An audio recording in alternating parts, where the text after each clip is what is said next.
Meus queridos, hoje eu quero meditar com você numa palavra que se encontra em Lucas capítulo 7. Lucas capítulo 7, versículo 30 ao 35. Lucas capítulo 7, versículo 30 ao 35, que diz o seguinte: os fariseus e mestres da lei, no entanto, rejeitaram o propósito de Deus para eles, pois recusaram o batismo de João. Assim, a que posso comparar o povo desta geração? Perguntou Jesus. Como posso descrevê-los? São como crianças que brincam na praça. Queixam-se a seus amigos: tocamos flauta e vocês não dançaram. Entoamos lamentos e vocês não choraram. Quando João Batista apareceu, não costumava comer e beber em público, e vocês disseram estar possuído por demônio. O Filho do Homem, por sua vez, come e bebe, e vocês dizem, é comilão e beberrão, amigo de cobradores de impostos e pecadores. Mas a sabedoria é comprovada pela vida daqueles que a seguem. Louvado seja Deus. Queridos, o texto que nós acabamos de ler nos mostra Jesus falando a respeito da geração, da sua geração, de muitos que faziam parte daquela geração na qual Jesus também estava inserido, estava vivendo, porém com uma postura diferente. Fala de uma geração que nunca estava satisfeita com nada, uma geração que só buscava seus próprios interesses, e toda vez, queridos, que algo ia na contramão dos seus interesses pessoais, eles criticavam, eles reclamavam, buscavam encontrar defeito.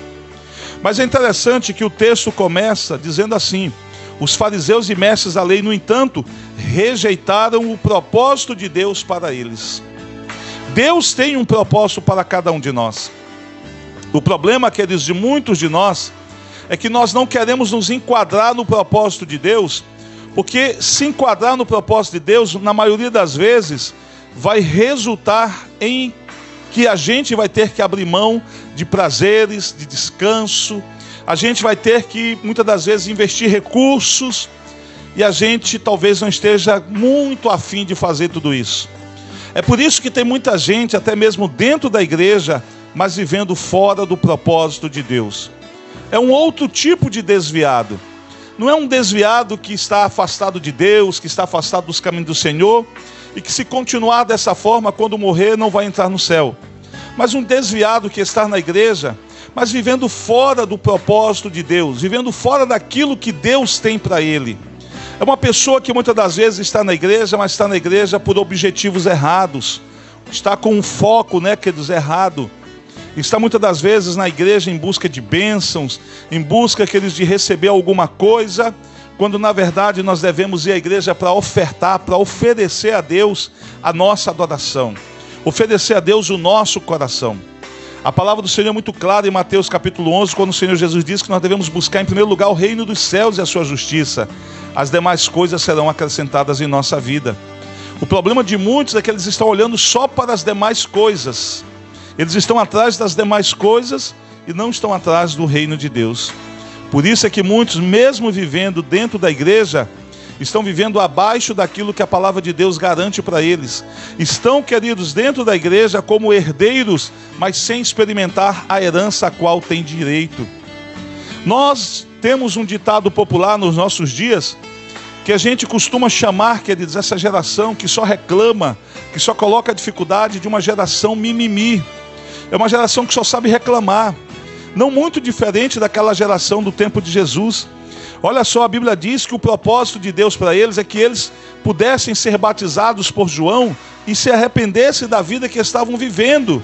Mas mesmo assim eles rejeitaram o batismo de João para poder continuar da forma como eles queriam viver e não da forma como Deus tinha planejado, queridos, para eles. Rejeitaram o propósito de Deus por não estarem, queridos, não estarem desejosos de mudarem de vida. Achavam que do jeito que estavam vivendo estava bom e que Deus era obrigado a aceitá-los daquela forma. Eu quero dizer algo para você: Deus não é obrigado a aceitar você da forma como você vive. Ele ama você do jeito que você é, mas Ele se recusa a aceitar você do jeito que você está. Ele sabe que ele pode transformar o ser humano numa pessoa muito melhor do que já é. Então, queridos, o Senhor ele nos recebe do jeito que estamos, mas Ele se recusa a nos deixar da forma como Ele nos encontra, porque Ele pode mudar a nossa vida, Ele pode mudar a nossa história. E aí Jesus disse assim: a que posso comparar o povo desta geração? Perguntou Jesus. Como posso descrevê-los? São como crianças que brincam na praça, queixam-se a seus amigos: tocamos flauta e vocês não dançaram. Nós entoamos lamentos, mas vocês não choraram.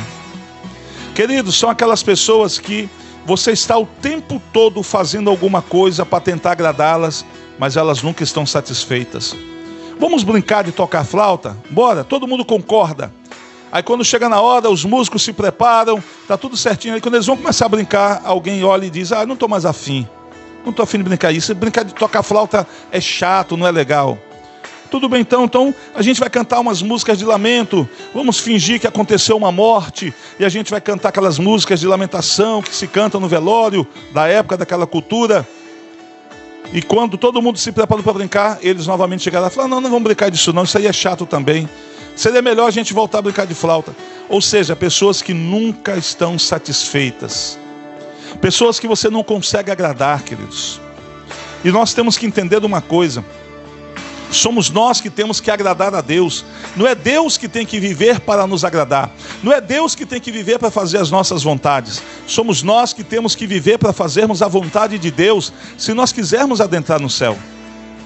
Queridos, Deus ele está de mãos estendidas para nos abençoar, mas não significa que Ele está à nossa disposição para fazer o que nós quisermos, como criança mimada. Você já viu aquela criança mimada que tudo que quer o pai dá? O pai, para evitar que a criança se esparrame pelo chão chorando, gritando, vai lá e dá o que a criança pede. E sabe qual é o resultado? Você atrapalha a educação do seu filho, porque ele cresce pensando que tudo à sua volta, tudo ao seu redor está à sua disposição. E que todos devem cooperar para que a sua vontade prevaleça sempre. Com isso você corrompe, queridos, o caráter do seu filho. Você precisa ensinar o seu filho a viver de acordo com as condições que você tem. Se você não tem condição de dar aquele brinquedo que ele pediu, ele precisa saber se contentar, que quando houver o momento, a oportunidade, ele ganhará aquele brinquedo, mas naquele momento não é possível.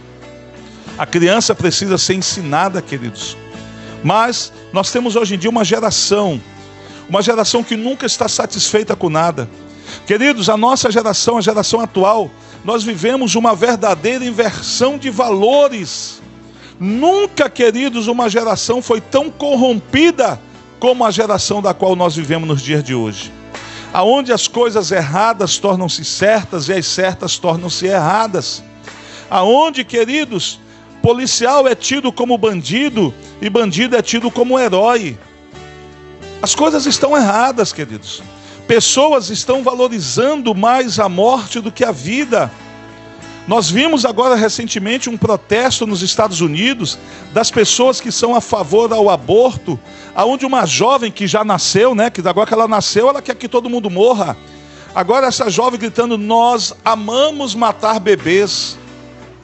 E olha, queridos, uma multidão seguindo. E muita gente, queridos, dando valor a isso. Olha, nós que somos cristãos, nós somos radicalmente contra o aborto.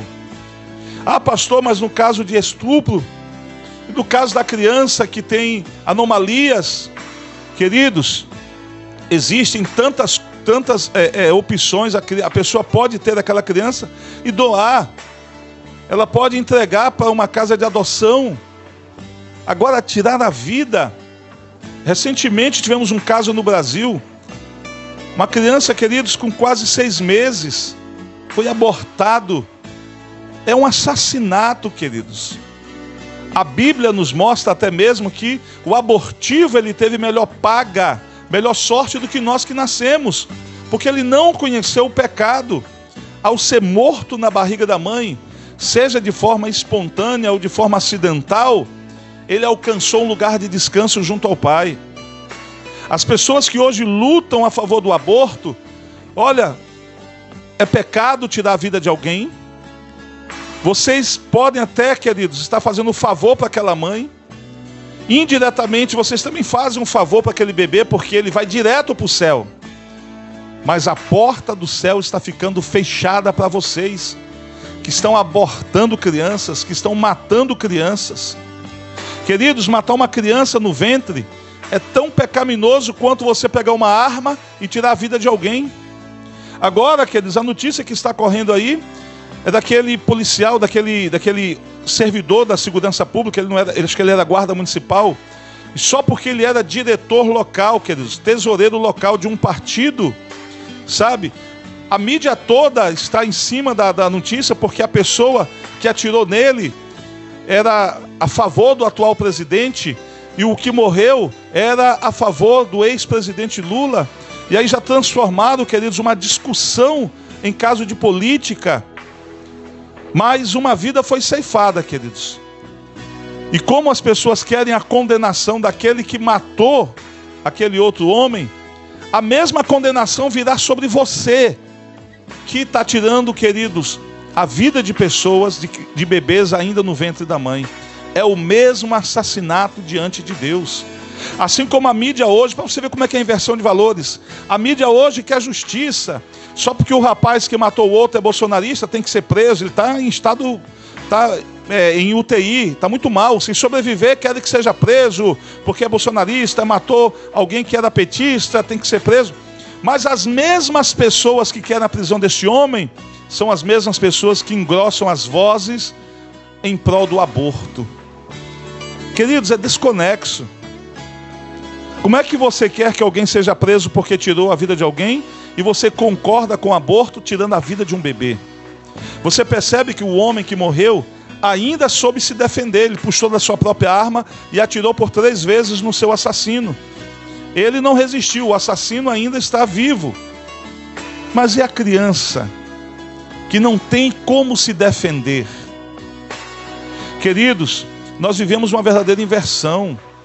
Os dias de hoje, as pessoas, sabe, os seres humanos criaram diversos tipos de família, diversos tipos de casamentos. O único casamento que Deus reconhece que está na Bíblia é o casamento do homem com a mulher. Porque só assim eles vão poder procriar, vão poder ter filhos e dar continuidade à sua espécie. Mas o homem foi lá e criou diversos tipos de casamento. É homem com homem, mulher com mulher, é homem com animal, mulher com animal. Sabe, queridos, é um homem com várias mulheres, é uma mulher com vários homens. E todo mundo acha que isso é família porque no meio está o amor. Queridos, o verdadeiro amor é Jesus. É o nosso Deus que deu seu único filho para morrer por nós numa cruz. Nós não podemos seguir, queridos, o caminho dessa geração que está pervertida, que está com seus valores totalmente invertidos. Valores, princípios, hoje, sabe que eles estão sendo deixados de lado. Queridos, há leis por aí que estão indo contra tudo aquilo que é correto, que é certo. Olha só, dois deputados, um deputado está com um projeto que na hora do ato sexual, se a pessoa tirar a camisinha, né, queridos, que é o anticoncepcional, tirar a camisinha antes de finalizar o ato, é crime. Com tanta coisa, queridos, sendo necessária feita no Brasil, um deputado desses que engrossa esse caldo das coisas que são contra o que é certo e correto, quer criar uma lei que proíbe a pessoa durante o ato sexual de tirar a camisinha antes de terminar o ato sexual. Vai ser crime. Como é que a pessoa vai provar isso? Vai ter que filmar o ato sexual para provar que a pessoa tirou a camisinha antes de terminar o ato. Uma outra deputada muito conhecida está querendo agora criminalizar a vítima de assalto. Na hora do assalto, se a vítima reagir e ferir, machucar ou até matar o bandido, não vai existir mais legítima defesa. Na verdade, foi um ato de violência contra o bandido que estava exercendo a sua profissão no local de trabalho. É mole ou quer mais, queridos? E é esse tipo de gente que quer, queridos, continuar no poder, se perpetuando no poder, deturpando tudo que é moral, que é correto, que é certo. Tudo, queridos, que é de valor e princípio da parte de Deus. A igreja precisa abrir os olhos, acordar e entender, queridos, que as eleições desse ano serão uma grande batalha, uma grande luta. Se essa turma da esquerda voltar ao poder, nós vamos ter dificuldades, porque, queridos, aborto vai ser legalizado, vai ser permitido, drogas poderão ser permitidas, legalizadas, vão tirar, queridos, a maioria do poder e autoridade dos policiais, como já está acontecendo. Quando um policial mata um bandido, queridos, no exercício da profissão, a turma dos direitos humanos vai lá defender o bandido, acusar o policial. Mas quando o bandido mata o policial, não aparece ninguém dos direitos humanos para socorrer a família do policial. É essa inversão que nós vivemos, e ela poderá, queridos, se agigantar caso essa turma da esquerda volte ao poder. A igreja precisa se levantar, abrir os olhos. Sabe, queridos, para nós que cremos é muito mais do que uma eleição, é uma guerra espiritual. Não vamos permitir, queridos, que isso continue. A igreja vai ser sempre resistência. Nos países comunistas, socialistas, se você não sabe, o comunismo matou ao longo de sua existência mais de 100 milhões de pessoas. Mais de 100 milhões de pessoas. 10 vezes mais que o Holocausto, que aquela guerra da Segunda Guerra Mundial, quando a Alemanha, né, queridos, criou seus diversos campos de concentrações e mataram judeus. 10 vezes mais o comunismo matou. E ninguém quase não menciona, não fala nada, e é perfeitamente normal. Nós vimos recentemente, eu não sei a data, num país da América Central, se eu não me engano, a Nicarágua, expulsando freiras, porque não aceita a religião no país. Tudo isso, queridos, acontece nos países comunistas e socialistas. Nós precisamos abrir os olhos. Esta geração que é contra, queridos, tudo que é certo, que é correto, que é voltado ao poder. E a igreja, os cristãos, seja evangélico, seja católico, nós não vamos aceitar isso. Porque todo cristão é a favor da vida, é contra o aborto. Somos, queridos, a favor que droga continue sendo crime. Traficante, que sabe, queridos, infelizmente, se escolheu esse caminho, que pague, queridos, pelas decisões que tomaram. Nós somos a favor do que é certo e correto. Jesus disse que aquela geração, a geração que ele vivia, queridos, era uma geração contrária a tudo aquilo que era certo, e por isso estavam vivendo fora dos propósitos de Deus. Ele chega ao ponto de citar, olha, quando apareceu João Batista, que não costumava comer e beber em público, vocês disseram que ele estava possuído por demônio. Agora que Jesus apareceu e que comia e bebia publicamente, chamaram ele de comilão e beberrão. Nunca estavam satisfeitos.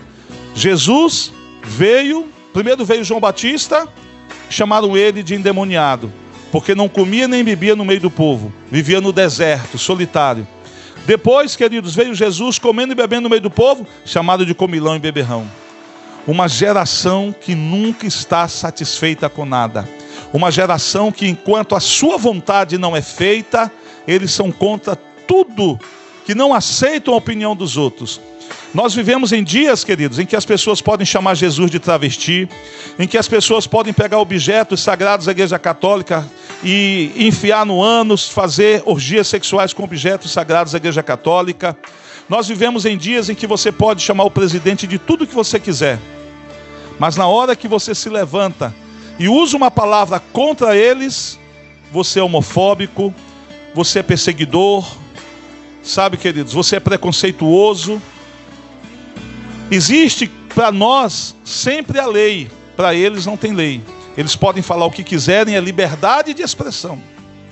Mas quando nós queremos falar, aí o que acontece é o que nós temos visto, páginas inteiras, páginas sendo derrubadas no Instagram, no Facebook, no Twitter, quando se levantam ou proferem alguma palavra contra, queridos, os segmentos que estão aí.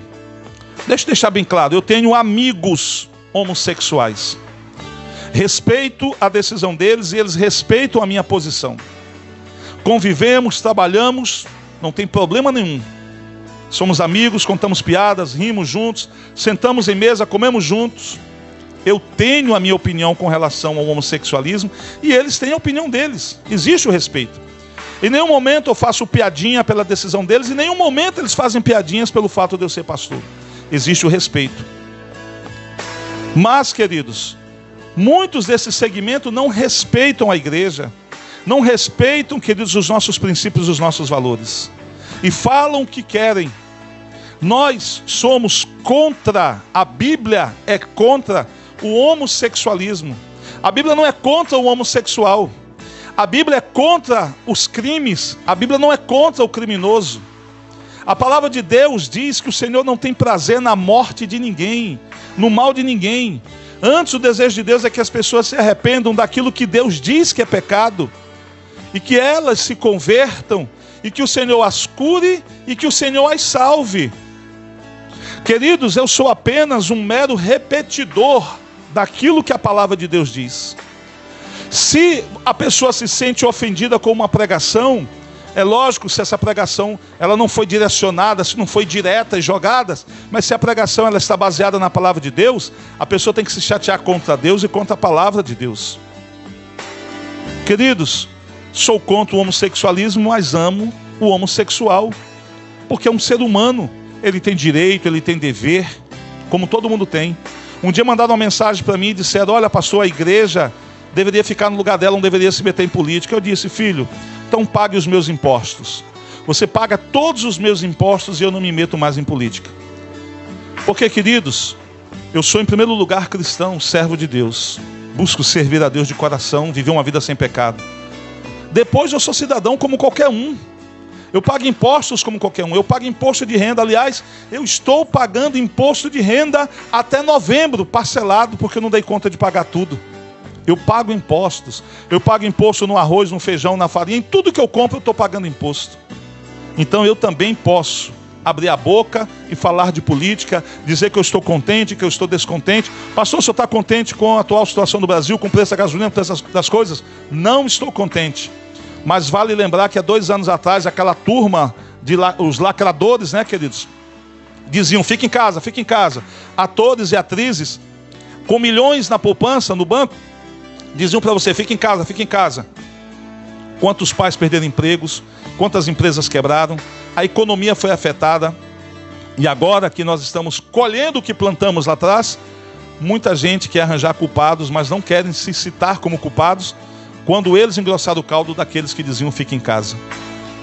O mundo todo está passando por uma recessão, queridos. A gasolina em muitos países de primeiro mundo está mais cara do que o Brasil. Mas o Brasil é o epicentro de tudo, né, queridos?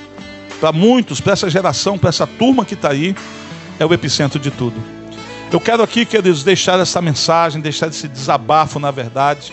Como igreja nós vamos resistir a tudo isso, vamos nos manter firmes na presença do Senhor. Não vamos, queridos, fazer parte dessa geração que só reclama. Nós temos um Deus que nos socorre, que nos ajuda. E cremos que a vida que o Senhor tem para nós no céu é muito melhor do que aquela que nós possamos viver aqui. Você talvez possa ter tudo do bom e do melhor, mas nunca vai se comparar com aquilo que Deus tem para nós. Jesus disse: eu vou para o Pai preparar um lugar para vocês, porque o desejo do Pai, o meu desejo é que aonde eu esteja vocês possam estar também. Aquela geração reclamava de tudo. Não podemos ser assim. Paulo soube dizer, que diz em Filipenses capítulo 4, versículo 12: eu sei viver em toda e qualquer situação. Eu aprendi a viver tendo fartura e tendo escassez. Eu aprendi a viver em todas as coisas, eu estou preparado, estou provado. Por isso eu posso todas as coisas naquele que me fortalece. Eu quero deixar essa palavra para você, que você não seja essa geração de mimimi, essa geração que reclama, que vai na igreja, reclama do calor, se tem ar-condicionado, reclama do frio, se vai na igreja, reclama porque o banco é de madeira, reclama porque a cadeira é de plástico, reclama porque a água está quente, reclama porque a água está gelada demais, reclama pelo horário que começa o culto, reclama pelo horário que termina o culto, reclama da pregação, reclama de tudo. Não seja esse tipo de pessoa. A Bíblia diz que em tudo devemos dar graça. Se Deus está no controle da nossa vida, se nós estamos vivendo na direção de Deus, tudo que acontece em nós passa pela permissão de Deus. Então agradeça a Deus, tenha um coração grato, saiba ser grato. É lógico, se alguma coisa na sua volta pode ser melhorada, vá lá você e ajude a melhorar, ao invés de ficar reclamando. Eu vou terminar aqui contando um testemunho do pastor Lorival Pereira, pastor da IEQ do Guamá, uma das maiores igrejas do Pará, igrejas em células, uma referência no Brasil e também até talvez no mundo como pastor de uma igreja em células. Ele tem um estacionamento na igreja dele muito grande. Um dia um irmão foi estacionar o carro e viu que o estacionamento estava bagunçado. O irmão conseguiu estacionar o carro, foi lá no gabinete pastoral e falou: pastor Lorival, o estacionamento está muito bagunçado, precisa ser organizado, não está legal. Aí o pastor Lorival de Sabedoria disse: olha, Deus deu para você a revelação, eu vou dar para você a missão. A partir de hoje você é o diretor do estacionamento, o responsável pelo estacionamento. A pessoa ficou surpresa, mas aceitou. E o resultado, ele foi lá e organizou o estacionamento. O estacionamento passou a funcionar direitinho. É assim que nós temos que ser, queridos. Pessoas que vão dar soluções aos problemas. Nós não podemos ser pessoas que vamos criar problemas para os demais. Seja você solução e não problema. Amém? Que o Senhor te abençoe, que o Senhor te guarde. Guarde essa mensagem. Se você gostou, compartilhe aí no nome do Senhor Jesus. Até a próxima, se assim o Senhor nos permitir. Paz seja convosco.